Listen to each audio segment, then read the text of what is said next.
So I don't exactly remember when it is that I first started watching videos which would be considered breadtube, but I do know that prior to that, I was unaware of quite a lot of the right wing media bubble that was associated with internet and YouTube specifically.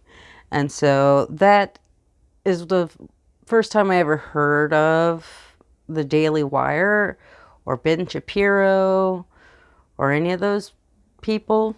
And I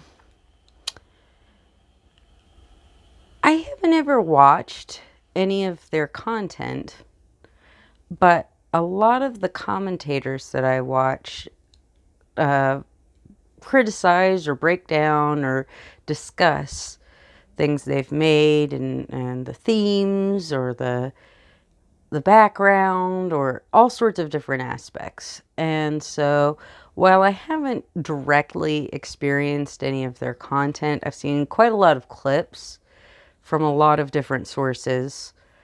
And so I do feel like I have a sense of the content and the context of that content from that, if nothing else. And so I am sitting here pondering a question that I feel like I need to talk about. And that is, why in the world would the Daily Wire make a movie where one of the people who was involved in its production has explicitly said that it's about no one caring about women's sports in this moment in time? Because right now, it is unambiguously true that the women's March Madness is far, far more exciting and has more fan interest than the men's, which is incredible when you think about the fact that it wasn't even that long ago that they weren't even allowed to say March Madness when they talked about the women's tournament, because everything good has to belong to the men's league, I guess. I don't know. Anyway, they fixed that. It's not just that, of course. There are new National Women's Soccer League teams being founded and succeeding and thriving all over the country. Uh, the first women's soccer focused stadium in the world was built in Kansas City recently. And there are women's leagues that are growing all over the world. The national team is no longer as dominant as it was because women's sports is having a moment, not just here in the United States, but like globally.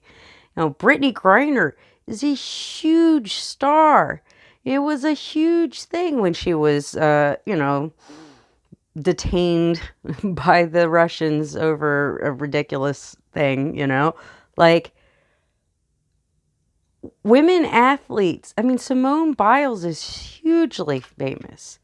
There have been famous women athletes before, but it was usually in like tennis or golf or gymnastics or figure skating. But now it's all over the place, you have WNBA, you have the National Women's Soccer League, there's professional women's football and rugby and ice hockey and all different things. Some of them aren't as big, obviously, as others, but women's sports is absolutely more popular and absolutely thriving right now compared to all of human history, as far as I am aware.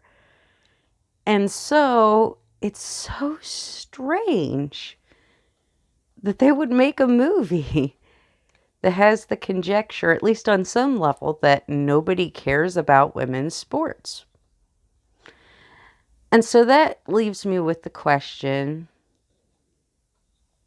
how did this happen? How did they get so entrenched in their own media bubble that they're unaware of the fact that that's just not correct?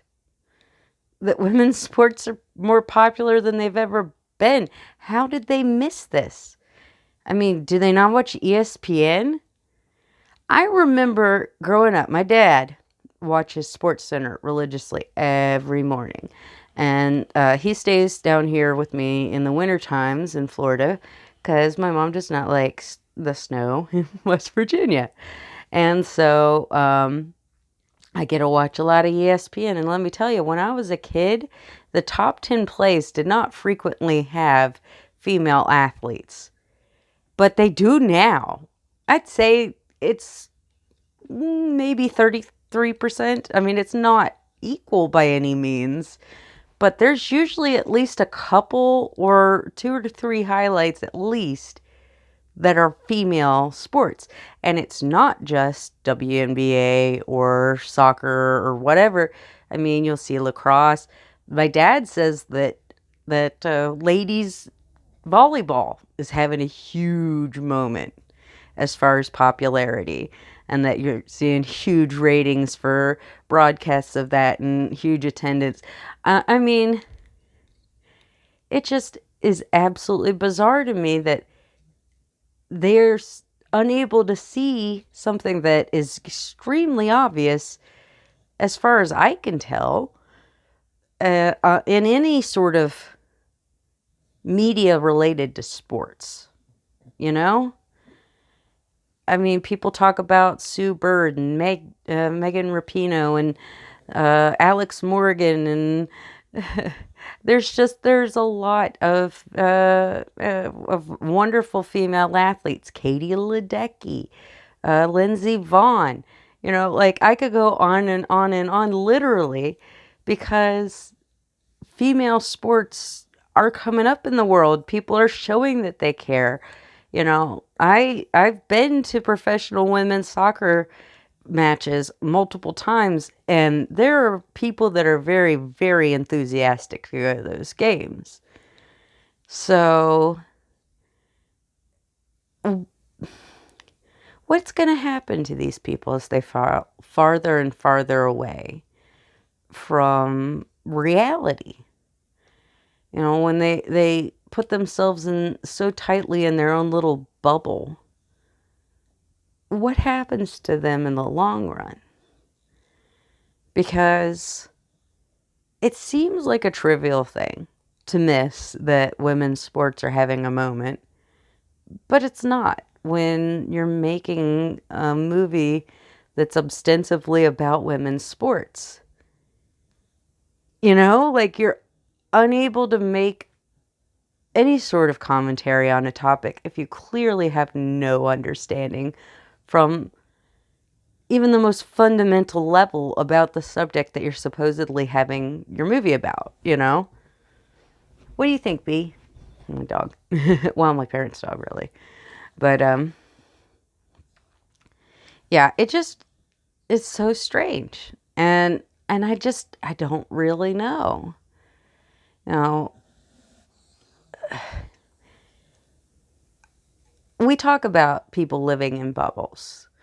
And to a certain extent, that is true. But I think we lose sight of the fact that that's always been true. You know, back in the pre-radio age, people's information came through word of mouth primarily, you know, like letters, you know, newspapers. Obviously, people read those, but not everybody had access to newspapers. And so, and not everybody was literate, you know. So a lot of what people knew was from the little bubble, the little community that they grew up in. This is something I'm keenly aware of, being West Virginian, because West Virginia, and to this day, is still very geographically isolated. It's right there in between the South, the North, and the Midwest. But it's hard to get anywhere in West Virginia because it's really mountainy. The whole state is just consistently mountains. And so you have these hollers where people will live their entire lives. And they and their families will live in that holler. When the kid grows up, they just build a house or they take over an old abandoned house that used to be somebody who's passed on's property. I mean, I've seen it happen a lot in my community where I grew up. Like one of my best friends, she and her husband moved into a house that was right next to to her in-laws that used to be her, you know, husband's great grandfather's house or something. And then, it went to heck and they had to clean it up and everything. But, and then his sister lived in another house that had been built on the property. Like the holler thing, it's that holler culture is very much a bubble, right? And so the idea that it's just social media and algorithms that give us this living in a bubble thing is incorrect historically. For a while we had a little bit more of a monoculture because we had, like 3 TV networks or whatever. But, that was an aberration. That wasn't the way that most of humanity has existed. And so it's kind of funny to me when people like talk about living in bubbles as being some sort of like new weird unnatural thing, when it's like, people did used to have very limited communities that they lived in and very rarely knew much about outside of those communities. So the fact that they're in a bubble alone isn't that, unusual. But the thing is, it's an industrialized bubble. It's a bubble that's been created by people who were very specifically trying to create a bubble, who were funded by, people with an agenda, and they had their agenda. And they're trapping people in it in a way, or they're trying to, so that they aren't aware. But I think what they may have done is they've trapped themselves at the same time. I was watching. Thank you, BB. I was watching some more news, and he was talking about Ben Shapiro and how he watches media, and how he's always got to be looking for these very specific moral parameters. BB, stop. Okay? Oh gosh. All right, give me a minute. Anyway, after that interruption, I'm like, where was I? Oh, but yeah. So on some more news, they're talking about how Ben Shapiro watches media and how he's always looking out for these very specific moral parameters, and thus it often is unable to watch and appreciate media and what it's saying, and gives examples like Get Out or the Barbie movie. And also kind of talks about some of the themes or messages that were missed because of the way that everything has to be watched with an eye to criticize if it's perceived as woke or whatever, and how that has denied him the ability to enjoy some of the most incredible art that has been created. because he can't get out of his own way and see it for what it is. And I think that that's not just true for how they experience media, but I think that some of the people involved in this operation, I think it's also true of how they experience the world. They look at any scenario and try to figure out what position on that would be most in line with their political ideology, and then take that position. Instead of looking at something in a genuine way and coming to a conclusion without the lens of what does this mean for me politically. They've basically made everything into politics in their own mind, and thus are unable to enjoy anything that isn't made specifically for them, because any messages that are present in any media that they see as hostile to their ideology completely derails them. You know, they can't watch something with a person, a character that they disagree with ideologically, and see value or understanding in that character. All they'll see is anger because it states an idea that they disagree with. And I think that's sad. You know, I think that much like how patriarchy, to paraphrase Sean, steals the characteristics that it idealizes, you know. They tell a man that he's got to be a strong individual, but then police exactly what it means to be a man, right? So they're taking away the characteristics they say they want to see in a scenario like that. And I think that that is true for, you know, on all sorts of levels when it comes to these people who like the idea of having a media bubble that they can live within. You know, I watch a lot of MSNBC clips on YouTube because I don't have cable. And so I watch, you know, PBS NewsHour and NBC News, Nightly News, and CBS Nightly News, and Sky News, and DW News, and oh my gosh, yeah, I watch way too much news. That's one of my fixations right now.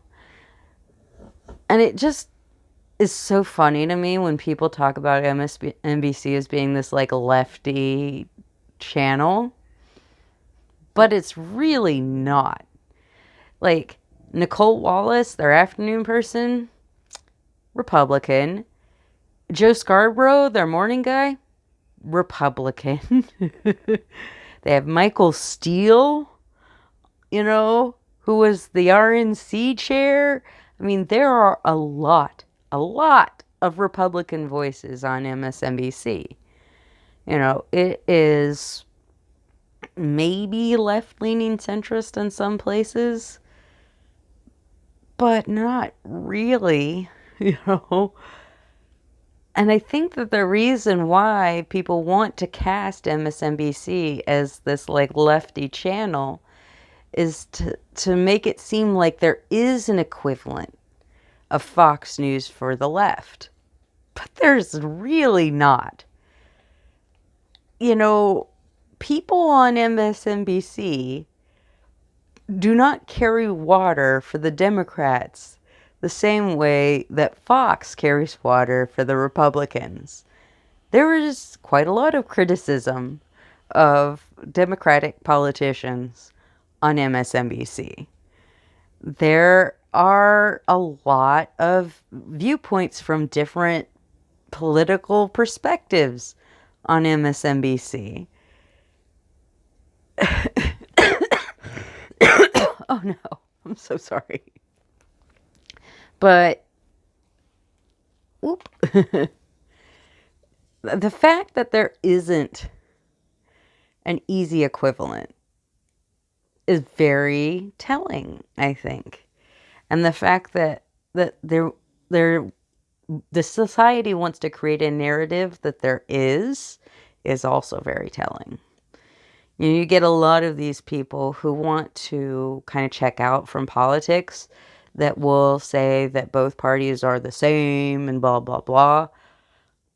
And to be fair, no party in America has ever been, fully virtuous, But there's not an equivalence between the Republican Party and the Democrat Party. The Republican Party has pushed the Overton window so far right that they can only encompass the right-wing extreme of the country, whereas the Democrat Party can speak to the left and the center.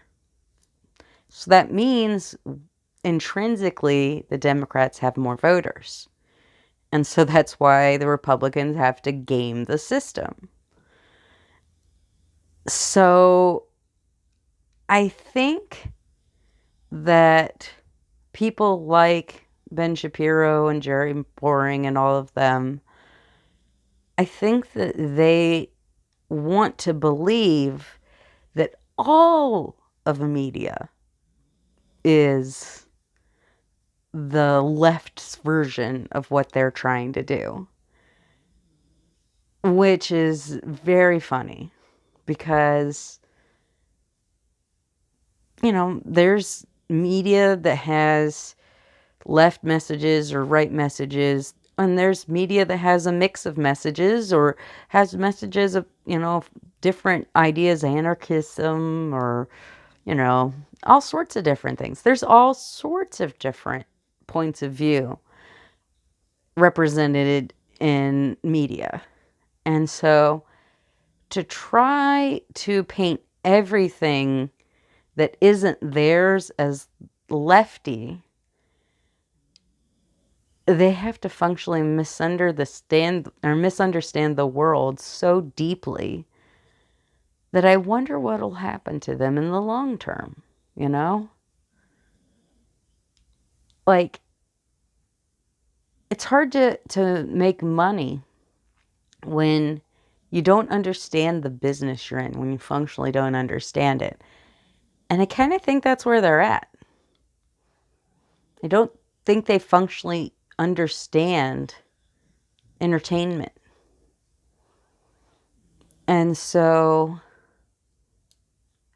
I don't think that they're going to be successful on any merit other than spite, other than the cultish desire to support your team. Maybe that'll be enough for a while,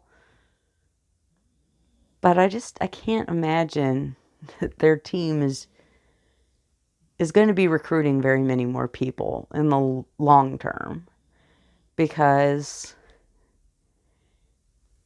they don't really believe in anything, So many of these people hated Donald Trump until they had to like him or lose their audience.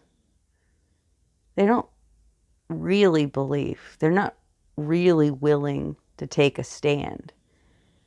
Anyone who was is long gone from the right-wing bubble. Liz Cheney, Adam Kinzinger, anyone like that, right? So, I don't know. It's very interesting, the questions that come to mind when you start thinking about how off base it is to insist that nobody cares about women's sports in this moment, in 2023 and 2024, that when women's sports is just at a level you've never seen before. And how telling it is that they're just obviously unaware of that. So, well, that's all I got for you today. family members. In fact, I forgot to say hello, family members. I was so like perplexed by this question, didn't I? So I hope you'll forgive me for that, my dears. I don't really have any of the dogs nearby to show you as an apology for BB's barking. Maybe she'll come and see me. BB, you come to me? Come to me? Come here. You gotta come here. You gotta come here. Yeah, see, there's BB. That's the little border. Made me have to take a little pause. Take care of yourself, family members. I hope you have a sweet puppy that you can cuddle. And if not, I'll send my cuddles vicariously to you.